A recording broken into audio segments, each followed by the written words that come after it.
My name is Norma Salz, but my maiden name was Norma Hoffman.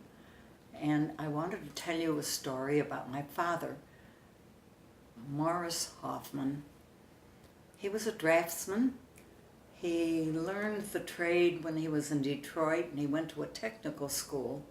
But I grew up in Buffalo, and it was a very Jewish home, so Jewish that my mother used to give me a patchen ponim if I forgot to speak Yiddish once I came into the house.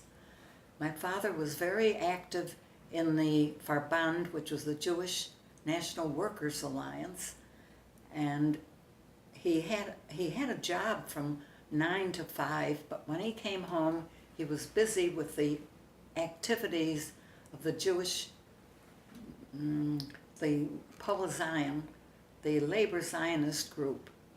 He was the secretary, which at that time secretaries meant that they were in charge. And I remember one day when it was a blizzard outside, and my father went out into that blizzard and began knocking on doors of his chaverim, of his friends. You've got to come tonight. Ben Gurion is in town. He's going to be speaking, and he's got to have an audience. Never mind the blizzard. Get out and take a seat so that there's somebody to listen to him when he comes and speaks. And once a year we had the Histadrut campaign, and my father was in charge of that.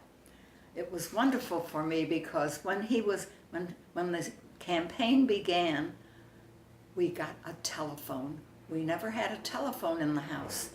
Never mind that it was a 3-party phone, but we had a phone so he could use it for the Histadrut and raise money for it. And at night, when he was finished with it, I would lie on the bed and talk to my girlfriend on that phone. That's why I remembered it so well. And I had learned to type, so I was typing out cards for the Gewerkschaften campaign, for the Histadrut campaign. He was in charge of that for many years.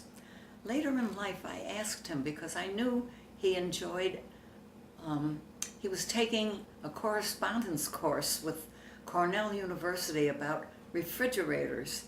And I said to him, how come you didn't go to college and study engineering? You're so good at it. And he said, I had a choice and I knew it.